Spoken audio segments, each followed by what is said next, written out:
নমস্কার। কবিতা পাঠের সময় এখন। কবিতা পাঠের এই সময়ে পত্রিকা থেকে কবিতা পাঠ পর্বে আজকের পত্রিকাটির নাম কবিকর্ণিকা। কবিকর্ণিকা পত্রিকার 24 বছরের বর্ষা সংখ্যা। এর সম্পাদক আমাদের কবি বন্ধু আলোক মণ্ডল, সহযোগী সম্পাদক ভাস্কর সেন। আপনারা পত্রিকাটির প্রচ্ছদ এবং পরে এর সূচিপত্রের বিন্যাস, তার ধরন ইত্যাদি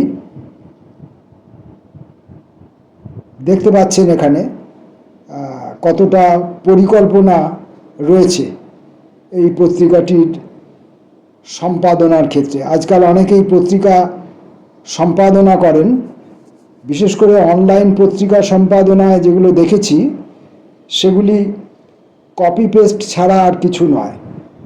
সম্পাদক হতে গেলে যে সম্পাদনা করতে হয়, আর সম্পাদনা করতে গেলে যে সম্পাদককে লেখকের থেকেও অনেক বেশি দক্ষ হতে হয়, এবং মোটামুটি তার পত্রিকায় যে যে বিষয়গুলি ছাপা হয়, কবিতা, গল্প, প্রবন্ধ, যদি উপন্যাস ছাপা হয় তাহলে উপন্যাস, অনুকবিতা, অনুগল্প, বিবিধ বিষয়, সমালোচনা, বিবিধ বিষয়ে যা যা তিনি তার পত্রিকায় রাখেন, সেই সব প্রত্যেকটি বিষয়ে সম্পাদককে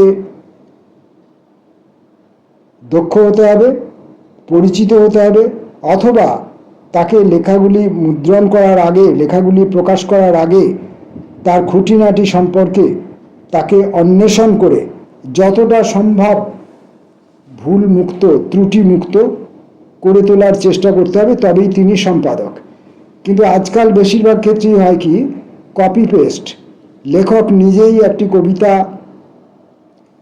টাইপ করে পাঠিয়ে দিলেন, হোয়াটসঅ্যাপেই হোক বা মেলেই হোক, তারপর সেটাকে কপি করা হয় এবং যেভাবে লেখক পাঠিয়েছেন হুবহু সেইভাবে ওটাকে পেস্ট করে দেওয়া হয়। সেখানে কোথাও কোনো বানান ভুল আছে কিনা, পাংচুয়েশন জনিত কোনো ত্রুটি আছে কিনা, অথবা পংক্তিগুলি বিন্যাসের সময় কোনো ত্রুটি আছে কিনা, সেটা সম্পাদকরা দেখেন না। বিশেষত যারা আমাদের মতো বয়স্ক লোক, যারা মোবাইলে বা কম্পিউটারে টাইপ করছেন, তারা টাইপ করার সময় একটি লাইন থেকে আরেকটি লাইনে যাওয়ার আগে যে এন্টারটা মারতে হয়, যে স্পেস দিতে হয়, সেটা অনেক সময় দিতে ভুলে যান অনেকে, যার জন্য দেখা যায় যে দুটি লাইন একসঙ্গে জুড়ে যায়। দুটো লাইন একসঙ্গে জুড়ে যাওয়ার জন্যে কবিতাটা কোথাও খাপছাড়াভাবে প্রকাশিত হয়। কবিতাটির যে বিন্যাস, কবিতাটি চোখে দেখাও তো একটা বিষয় আছে, কবিতাটি কানে শোনার যেমন একটা বিষয় আছে, তার বিষয়বস্তুকে অনুভব করার যেমন একটি বিষয় আছে, তেমনি কবিতাগুলির বিন্যাস, তার চিত্রটা, তার শরীরটা, এটাও একটা দেখার বিষয় আছে। এবং তার মধ্যবর্তী স্থানে একটি কবিতার মধ্যে যদি 3টি কি 4টি পর্ব থাকে বা স্তবক থাকে, তাহলে তার মধ্যবর্তী স্থানে যে স্পেস থাকে, যে গ্যাপ থাকে, সেই স্পেসের মধ্যে, সেই শূন্য স্থানটার মধ্যেও কবির অনেক বক্তব্য থাকে, অথবা পাঠকের চিন্তা ভাবনা করে নেবার জন্য অনেক স্পেস ওখানে রাখা থাকে।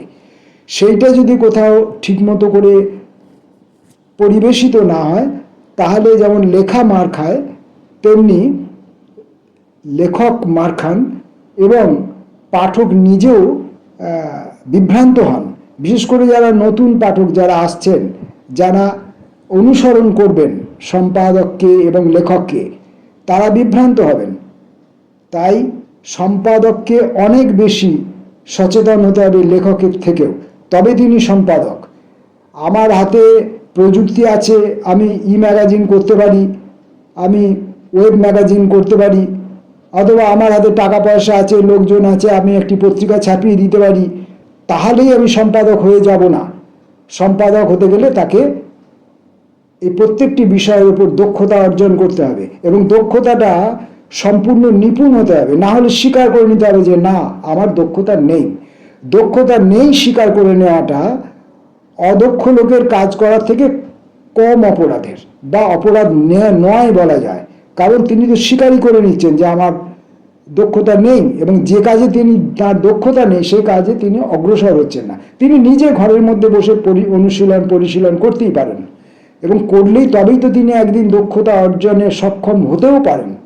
কিন্তু আমি যখন কোনো প্রকাশিত ক্ষেত্রে সম্পাদনা বা সংকলকের কাজ করছি, তখন সেইখানে আমার অযোগ্যতাকে আমি কোনো রকমভাবে সাফাই দিয়ে চাপা দেওয়ার চেষ্টা যেন না করি। সেটা আপনার পত্রিকা যত দিনেরই হোক, আর যত টাকা খরচা করেই হোক, আর যত পৃষ্ঠারই হোক, আর তার সার্কুলেশন যত বেশিই হোক না কেন। যাই হোক, তো একটু বেশি বলে ফেললাম। কবি কর্ণিকার পত্রিকার প্রচ্ছদ আপনারা দেখতে পাচ্ছেন, এবং তার সূচিপত্র দেখতে পাচ্ছেন। অলোক মণ্ডলের লেখা উত্তর সম্পাদকীয়, এটিও আপনারা দেখতে পাবেন, এবং আমি এটি পড়ব যখন, তখন আপনারা এটিকে অনুসরণ করতে পারবেন। উত্তর সম্পাদকীয়, এক উন্মাদের কথা, আলোক মণ্ডল। ভোটের লাইনে এক উন্মাদ দাঁড়িয়ে, দেখে সবাই অবাক। লাইন এগোতেই উন্মাদ নিজের মাথাটা কেটে ধরিয়ে দিল মিলিটারির হাতে। সমস্যারে চিৎকার উঠল, আরে কি করছেন, এ কি করছেন? উন্মাদ কারো কথাই শুনল না, সে নীরব। সবাই ভাবল এটাও বোধহয়। যখন নিরাপত্তারক্ষীরা কিছু বলছে না, সাংবাদিক উঁচিয়েছিল ক্যামেরা।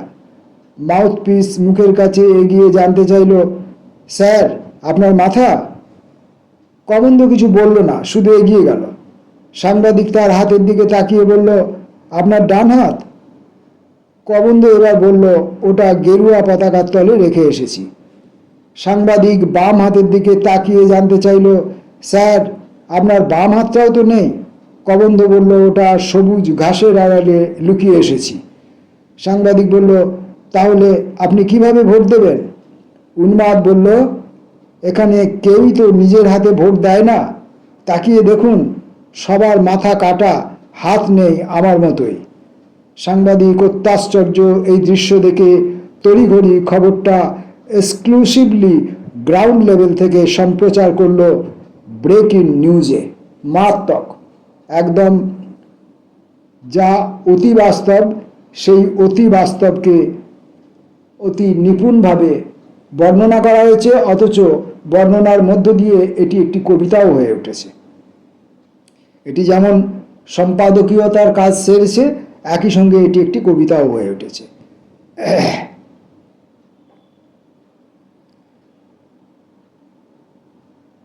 এখানে কবি কর্ণিকা পত্রিকার ঠিকানা, যোগাযোগ পর্ব, মোবাইল নাম্বার সবই আছে। পত্রিকার সম্পাদক অলোক মণ্ডলের প্রকাশিত বইয়ের খোঁজখবর এখানে রয়েছে। অলোক মণ্ডলের প্রকাশিত কবিতার বইগুলির নাম পরপর আছে। মোট 15টি কাব্যগ্রন্থের নাম আছে, একটি গদ্য রচনার বইয়ের নামও আছে। সহ সম্পাদক ভাস্কর সেনের প্রকাশিত কবিতার বই এবং উপন্যাস এর নামও আছে। এবার আছে সম্পাদকীয় পর্ব। সম্পাদকীয় পর্বে স্বরূপচন্দ্রের একটি লেখা আছে, বড়লোক ভারতবর্ষ ভার্সেস গরিব ভারতবর্ষ। আমরা এটাও পড়ে নিই। বড়লোক ভারতবর্ষের সঙ্গে গরিব ভারতবর্ষের 10টা 5টা দিনের টেস্ট ম্যাচ হোক, 10টা 50 ওভারের ওডিআই ম্যাচ হোক, 10টা 20 ওভারের টি20 ম্যাচ হোক, আমি শিওর গরিব ভারতবর্ষ সব ম্যাচ গোহারান হারবে। এই হারে গরিবের লজ্জা নেই, এই হারে গরিবের গ্লানি নেই। তারা প্রতিদিন হারে, তারা প্রতি ইঞ্চিতে হেরে যায় প্রতিদিন। এই হারের পিছনে আছে ডাল ভাতের খিদে, এই হারের পিছনে আছে একটা আর্থসামাজিক প্রেক্ষিত। বড়লোক ভারতবর্ষের একটা ডায়েটিশিয়ান থাকে, সে বড়লোক ভারতবর্ষের হাইট ও বডি ওয়েট মেপে ক্যালোরি জমা ও খরচের হিসাব রাখে। ক্যালোরি বাড়লে বড়লোক ভারতবর্ষ সকাল সন্ধ্যা হেঁটে তা কনজিউম করে, ক্যালোরি কমলে বড়লোক ভারতবর্ষ ডায়েট পাঠিয়ে ক্যালোরি স্টোর করে। গরিব ভারতবর্ষের কোনো ডায়েটিশিয়ান নেই, গরিব ভারতবর্ষের কোনো মেনু চার্ট নেই, গরিব ভারতবর্ষ প্রতিদিন হারে ইঞ্চিতে ইঞ্চিতে হেরে যায়, তাই তার পরাজয়ের গ্লানি নেই, পরাজয়ের নতুন দুঃখ নেই। বড়লোক ভারতবর্ষ ভার্সেস গরিব ভারতবর্ষের লড়াইয়ে ক্যালোরি জমা খরচের হিসেবে নয়, গরিব ভারতবর্ষ জিতে যায় হারের নিরিখে।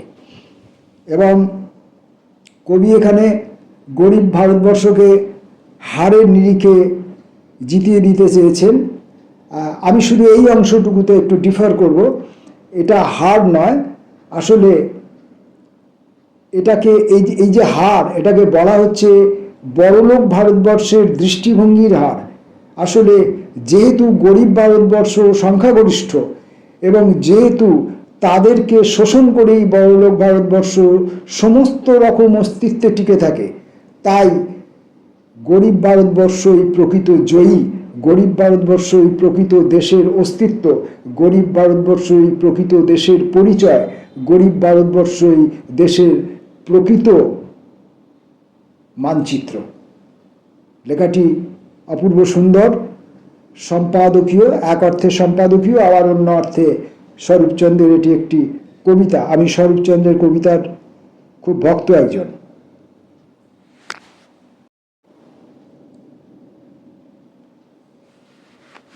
সূচিপত্রে যাদের কবিতা ছাপা হয়েছে তাদের কবিদের নামগুলি যেখানে ছাপা হয়েছে সেখানে একটি শিরোনামের অধীনে কবিদের নামগুলিকে ছাপা হয়েছে। যেমন প্রথম পর্বে কবিদের নামের উপরে লেখা আছে জ্যোতির্ময় বেদনার খাঁজে খাঁজে। পরের পর্বটির মাখন রঙের চাঁদ ছুটছে দ্রাঘিমাংশ পেরিয়ে। তারপরে যাদের কবিতা আছে তাদের জঞ্জাল বাড়ছে, পৃথিবী তেতো হচ্ছে, এর মধ্যেও কবিতা এই শিরোনামের অধীনে তাদের কবিতাগুলি রাখা হয়েছে। চতুর্থ পর্বের কবিদের কবিতাগুলি রাখা হয়েছে জানালায় জানালায় কথা বলা পৃথিবী, এই শিরোনামের অধীনে। তারপরের পর্বে কবিদের কবিতা রাখা হয়েছে চলে যাব বলে যাব এই বেশ আছি। বাবা পাতার শিরায় শিরায় মুক্তির আলো খোঁজেন, এই শিরোনামের অধীনে অভিজিৎ দাস কর্মকারের একটি রচনা আছে এবং এরপরে আছে পাঠ প্রতিক্রিয়া। যাই হোক, এত বড় পত্রিকাটা আমরা একটা ভিডিওর মধ্যে পাঠ করতে পারবো না, পাঠ করতে চাইবেও না। আমরা প্রথম যে পর্বটি জ্যোতির্ময় বেদনার খাঁজে খাঁজে, এইখান থেকে আমরা আজকে দু একটি কবিতা নমুনা স্বরূপ পাঠ করব।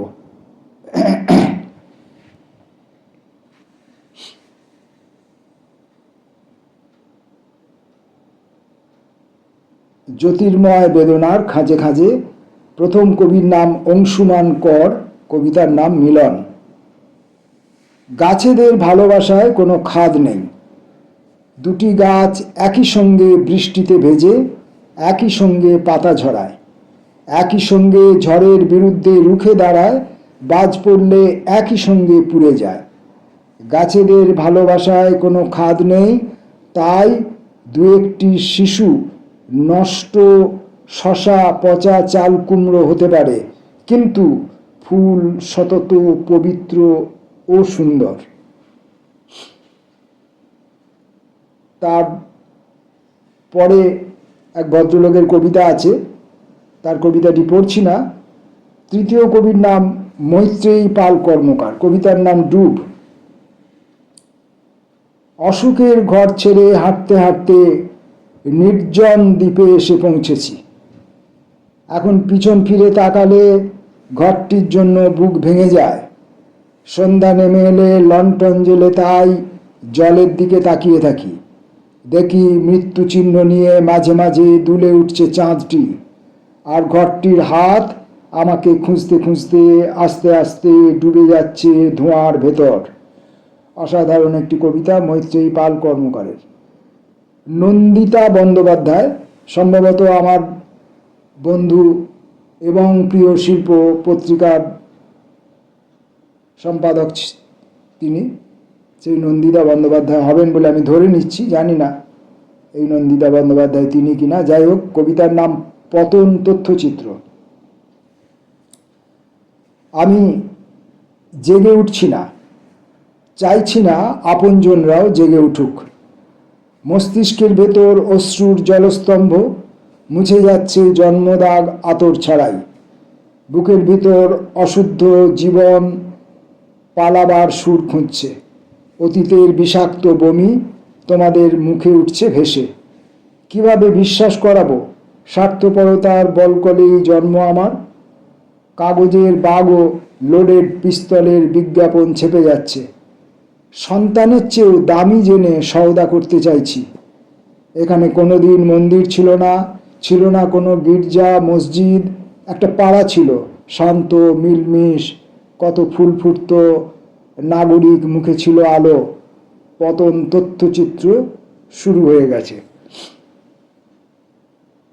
পড়লাম নন্দিতা বন্দ্যোপাধ্যায়ের অসাধারণ একটি কবিতা। সত্যই তো, মন্দির মসজিদ কিছুই ছিল না, ছিল খালি মানুষের আবাসস্থল আর উদ্ভিদের গাছপালা, উদ্ভিদ সকলের বিস্তীর্ণ ভুবন। পরের কবির নাম বিপ্লব গঙ্গোপাধ্যায়, কুয়াশার দ্বিতীয় মুখ।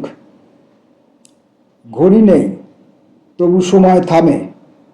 আমি দাঁড়িয়ে আছি এমন এক ঘরে, যার দরজা খুললেই আর একটা একই ঘর।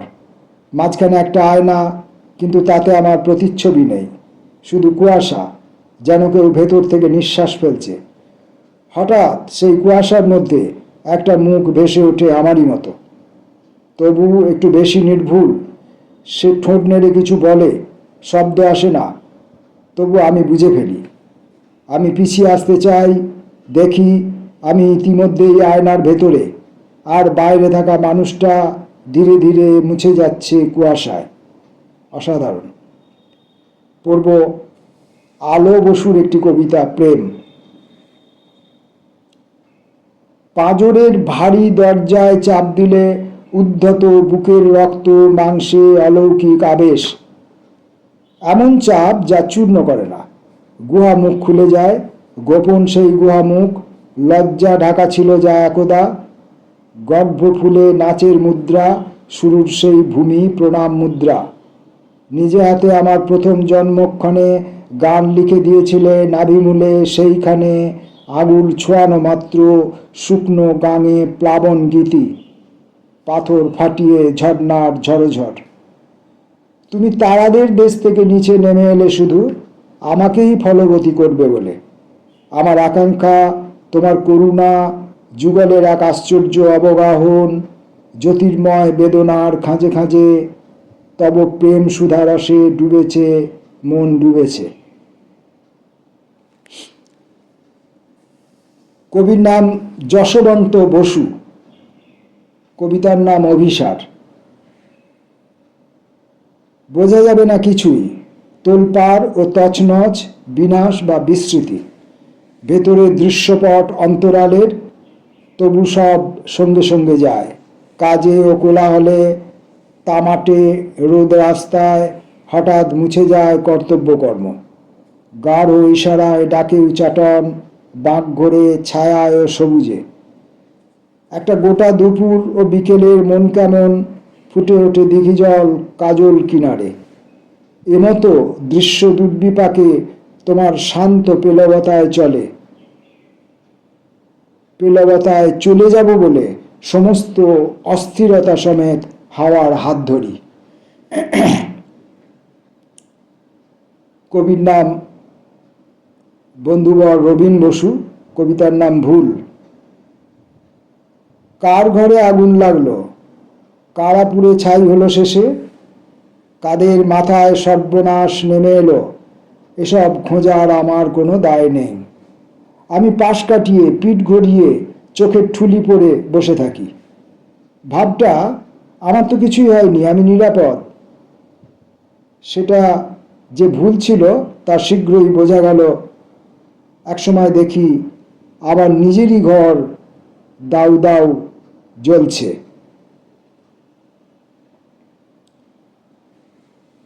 কবির নাম বিশ্বজিৎ লায়েক, সমতল অবতল।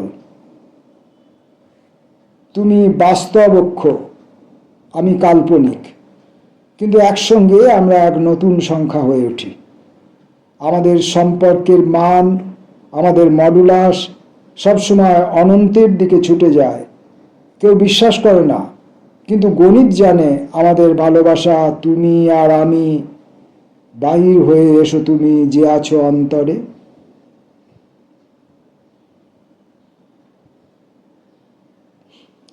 এই পর্বে অনেকগুলি কবিতা আছে, সবগুলি কবিতা একটি ভিডিওতে ধরে রাখা সম্ভব হবে না। আমি আর একটি কবিতা পড়ে আজকের এই পাঠ পর্ব শেষ করব। পরের ভিডিওতে আরও অনেক কবিতা পড়ব।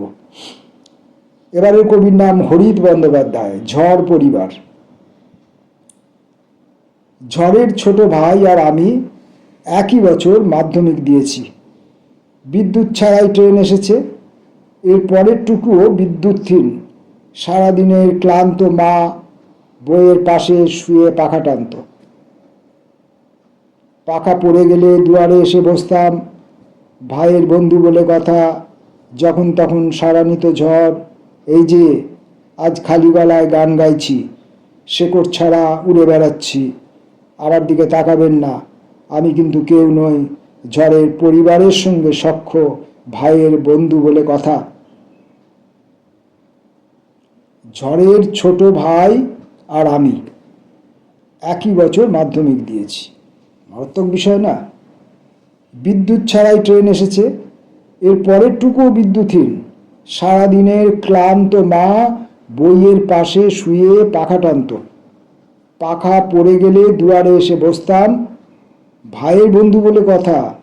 যখন তখন সাড়া নিত ঝড়, এই যে আজ খালি গলায় গান গাইছি, শেকড় ছাড়া উড়ে বেড়াচ্ছি। আমার দিকে তাকাবেন না, আমি কিন্তু কেউ নই, ঝড়ের পরিবারের সঙ্গে সখ্য, ভাইয়ের বন্ধু বলে কথা। দুবার পড়লাম কবিতাটা, হরিত বন্দ্যোপাধ্যায়ের কবিতা। এবং এই পাঠের মধ্য দিয়ে আমরা আজকে এই পাঠ পর্ব যেটি আমরা শুরু করেছিলাম, জ্যোতির্ময় বেদনার খাঁজে খাঁজে। এই জ্যোতির্ময় বেদনার খাঁজে খাঁজে প্রচুর প্রচুর কবিতা জন্মাচ্ছে, অনেক অনেক কবিতা মরেও যাচ্ছে। কারণ এখন প্রকাশ ক্ষেত্রে অনেক প্রতিবন্ধকতা দেখা দিচ্ছে। অনেক কবি হয়তো তার এই বেদনার কথা স্ফুট করে, পরিস্ফুট করে বলতে পারছেন না, বলবার ইচ্ছে থাকলেও বলতে পারছেন না। ফলে আবার অনেক বলা হয়েও উঠছে, সেগুলো হয়তো আমাদের কাছে এসে পৌঁছাচ্ছে না। জ্যোতির্ময় বেদনার খাঁজে খাঁজে এইসব যেসব কবিতা সৃষ্টি হচ্ছে এবং যেসব কবিতা আমাদেরকে আগামী দিকে এগিয়ে যাওয়ার জন্য পথ দেখাচ্ছে। আমরা আসব কবিকর্ণিকার পত্রিকা থেকে বাকি কবিতাগুলি পর্যায়ক্রমে পরবর্তী ভিডিওতে ধাপে ধাপে পাঠ করার জন্য। নমস্কার।